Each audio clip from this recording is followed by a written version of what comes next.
voice in what rural looks like for frontier rural, because we are a different kind of rural. So that's something for economic development that we're really advocating for ourselves. And I think that if we don't do that, that we're going to miss the training of opportunity that we have right now. And Governor Cox is concentrating on that. And so I really want to bring those incentives and initiatives here to us. Awesome, great. Yeah. And I'd say also, Talia, that you want to work with the communities that want to work with the county, yes. Right? So this is kind of a raise your hand if you want to be involved type of thing. So Talia is your connection point. I'm the consultant. I'm here today, gone tomorrow, but technically 2 days. Right? And I'm just here to do my job, which is produce this. But these two folks here are really terrific. They're going to stay here with you. Could you remind us your name again? Brian Points. Brian Points. Those Points is your last that is name. That's the very same. Yeah. Thank you. I bring the data points. And I think that's a really important message, Brian, about remembering that as people read this, because this is a huge document, right? It's 140 or 60 some pages. The stuff specific to Bluff starts on page 108 for those of you who are cheaters and just want to work ahead. Mm-hmm. And the details about just general what should we do ideas for the county starts on page 10 for those of you who don't even want to hear the stuff, you just want to know what you can do. But the bigger point I'm making at the moment is that the goal of this assessment and the goal of this work isn't for anybody to say what Bluff should look like or what Blanding should look like or Monticello or the county as a whole or anything. The goal is to empower the people who live in these spaces to be able to shape their communities to look how they want them to look. So the goal isn't for somebody at the county or somebody, in a regional economic development office or somebody at the governor's office to look at the map and say, Bluff, we should put 34 more houses down there, and that's really going to fit with our vision or something like that. It's actually just the opposite of that. It's the goal is this information to say to you, this is what we see, this is how we see it, this relates as best we can say to how things are going elsewhere. If this were your town, and it is, what would you do? So we feel really good about being able to play a supportive capacity building role. So this is the toolkit here that we're recommending to the county and to the cities to look into. Some of these probably don't make a ton of sense for Bluff, to be honest. Some of them might, this hotel, motel type of situation, especially when you have new high-end or brand level stuff come in. Some of those moms and pops would have a hard time operating. So, to be able to groom a path for them to be able to transition that into perhaps into housing. So instead of it just being an eyesore is a really great proactive strategy. So those are the factors. And then on the last slide is just a few local kind of specifics. And what we have to say on Bluff is not surprising, which is just, workforce housing is the biggest challenge. That's what we heard during our town hall that we did here back in the summer. And, not just the Navajo population, but that's a big part of it. So, and I'll just add to that, rereading this information, thinking about this community and what you're up against. There's a strong community identity about who you are, and that's one of your strengths. And you have somewhat of as a newer community who's already in process of kind of creating your own rules. It's a bit of an open slate for what you want it to be. You just have to be careful on the one side of the ditch to not be so exclusive that it's impossible for people that aren't exactly in a certain socioeconomic level to make be able to live there. And at the same time, also be careful not to make rules that are so restrictive that you are actually risking infringing on property rights. That is a ditch that some communities can get into. Or having people say, we don't want to be part of this town anymore because it's too restrictive, right? Then on the other side of the scale, not being so allowable and so permissive that you really lose your identity in a hurry, right? And so there's somewhere in between those two ditches, there's a future of something where people could live that want to be productive members of this community. Keep it within the rails of what you expect the place to be. So I'll stop with that and happy to answer any take any comments or answer any questions that you have. First, thanks very much. It's super, super helpful. Oh, thank you. Yeah. Good. Don't know, can't make any decisions without knowing some of that basic information. So, Yeah. thank you very much. I'm really excited that you guys took the time to do this, the county, the state, everybody took the time to actually put in a study like this. It's great information for people to have in the future to move forward with things.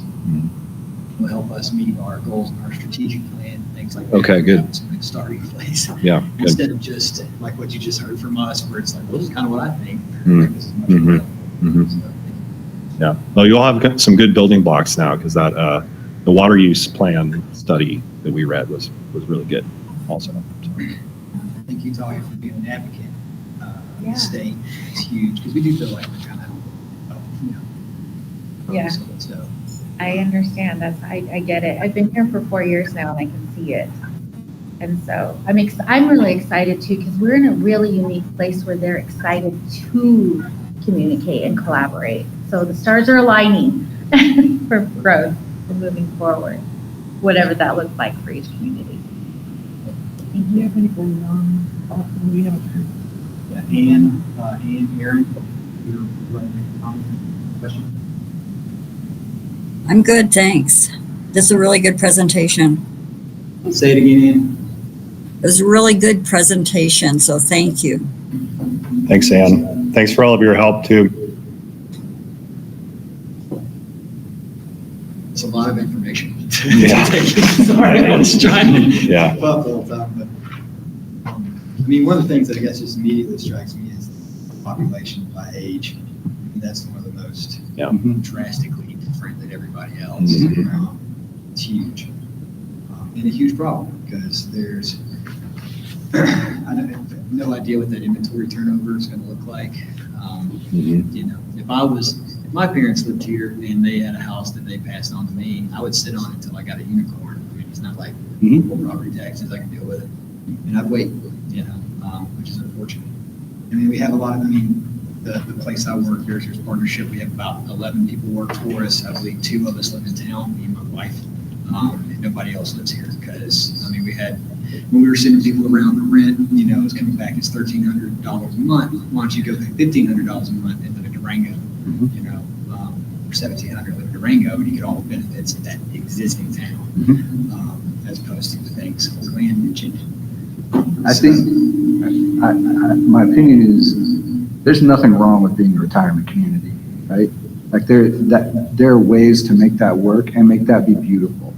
And I think, I'm a person who believes there's kind of a shoe for every foot out there, right? I think it's a lot about kind of figuring out where you want to be, but then wherever you are, being honest about the things that come with that. Personally, just is a matter of opinion.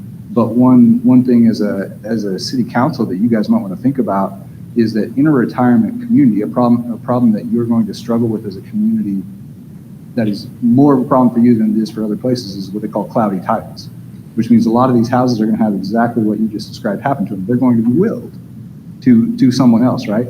And very Or often, multiple people. yeah, and very often because we love our kids, what we do is we say, well, the house in Bluff, we've got 3 kids, so we're willing it to the kids. And then you've got 3 owners of a house, very often none of whom actually live in the house. And then 8 years later, the house needs a roof. And one of the owners is like, hey, everybody, house needs a roof. It's going to be $16,000. So that's, whatever that is, $5,000 and something dollars each. And that's how it's going to be. And 1 or 2 of them are like, I'm not putting $5,000 into that house, right? And then what you have is you have a house that's not only doesn't have clear ownership, doesn't have a clear vision, doesn't have a clear way to be sold or used or anything else. Now it's also running down and dilapidating, and all of those problems are actually avoidable. And one of the ways you avoid that as a community is that maybe some community advocacy and training on things like title transfers, on how to pass on wealth, especially things like housing wealth within your family in ways that don't tear your family apart and are also good for your family's overall wealth and good for the community that you're leaving behind. Those are probably about particularly viable conversations in this space looking, 15 years downstream. Does that make sense? Yeah, that's, And something that you maybe are aware of or not, but like Blanding and Monticello has a lot of that, like the families are all Yeah. there. Bluff does not. I think, how many? 90%, 95% that have moved here. Transplants, yeah. They come and they go. Right.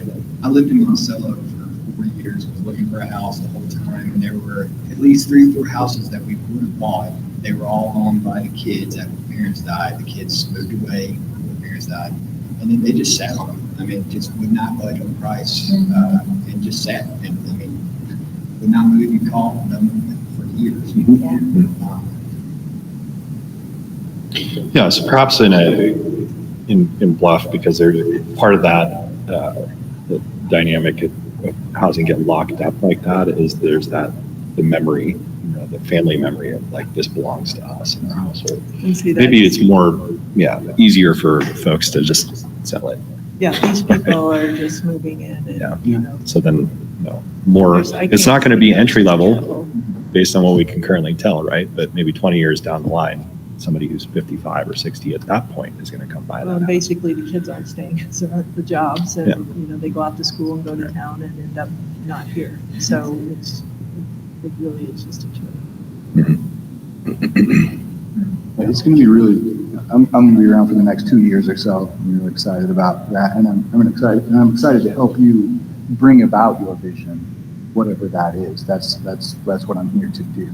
And I'm really excited, particularly not just because I love to come down here and drink coffee either, but that's part of it. But to see what you guys as a community choose, because you're in such a unique space, where you literally made a town.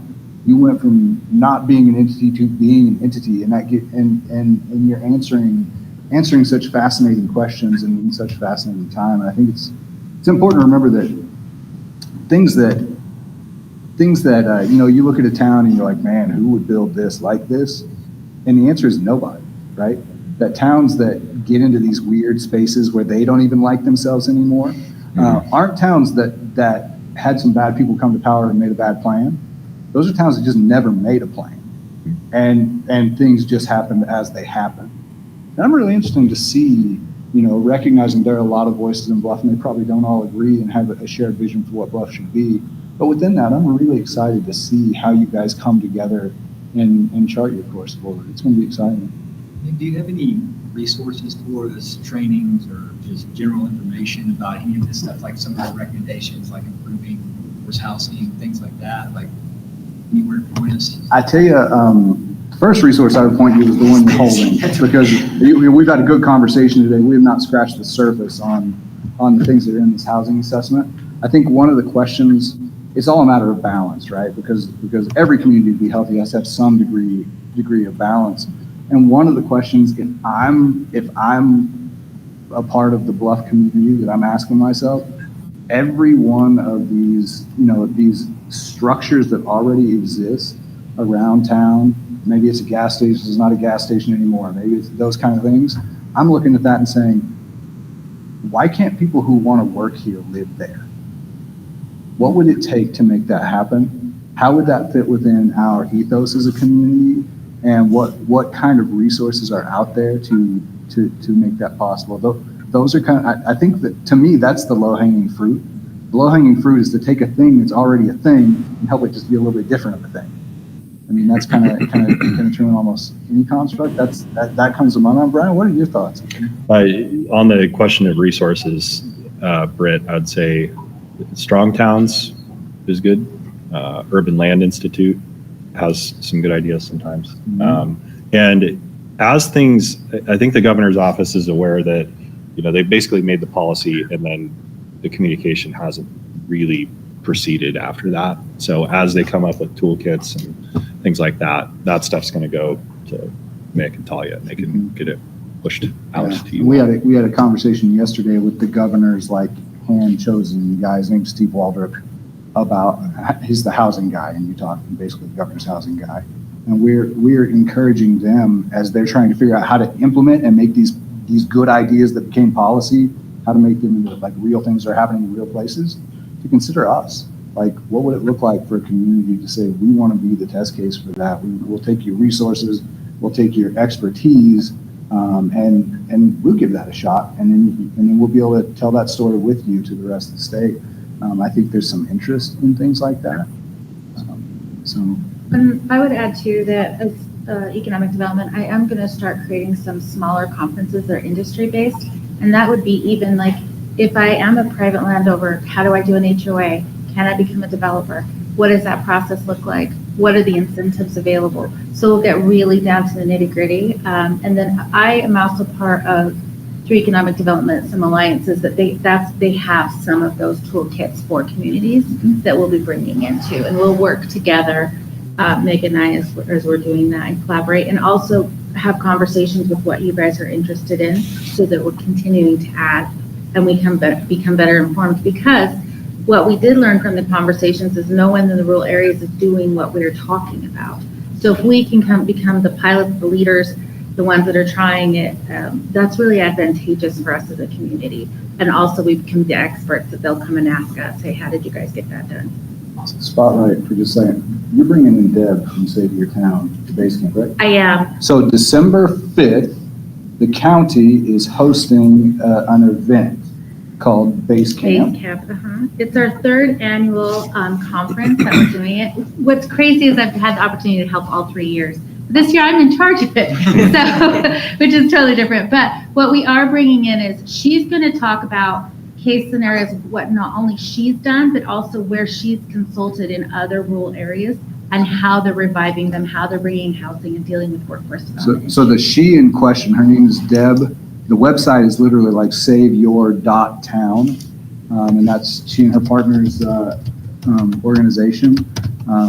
And so it just so happens, so Deb lives outside a little town called Alva, Oklahoma, where I used to she's cut really wheat good. when I was in high school. Okay, She's she was awesome. up in Spokane a couple of Yeah, so she's months like ago. she's this like hometown, small town girl who just has a passion for rural economic development, and we've all kind of connected with her in various ways. So we're bringing her to San Juan County. And she's been mentoring me actually quite a bit on what we need to do and how to do it. But the other thing is follow us on economic development. She was on a TED Talk also, so we're going to have a lot of that information for people. I'm coming in a month, like I've been a month, so like I'm a little behind the ball, but we're getting there. And so, but the camp itself is set up, and we're really excited. We'll also be doing a panel about how to do development in San Juan County, and that will have all of the cities on that panel. And Elaine Gisler actually started that so that we can ask questions like, what is our biggest challenges? And I'll actually be asking for info questions early for them to be able to prepare for that. So that will be on December 5th. And the program itself starts from 9 and it'll go to 4. I am ending it an hour early because I think all of us want to go home before it's dark. And please all come to my panel discussion on that day so that I'm not sitting in a room talking to myself. Tali, can you share the? Yes, and I will send that, I do. And additionally, so the book that we keep talking about, for those of you who are online, we have this in PDF format, and we can give that to you, and you can put it on your website or disseminate it however you like. Thank you. Thank y'all so much. Thank you. All right. Thank you. Thank you. That's great to hear. Best consulting name I've ever heard. Right? I think we funny. can all agree he was on point. I did this whole in very consultant type of form. I did a PowerPoint with like a brainstorming session with like my extended family, and I had a bunch of different types of logos and different name options. They're like, just do Blitz Consulting. All right, I'll take it. Thank y'all so much, and sorry for the delayed start. No worries. Thanks for giving us so much time. We appreciate it. It was great to hear. Keep Bluff's coffee shops awesome. That's my request. My kid works Thank you so much.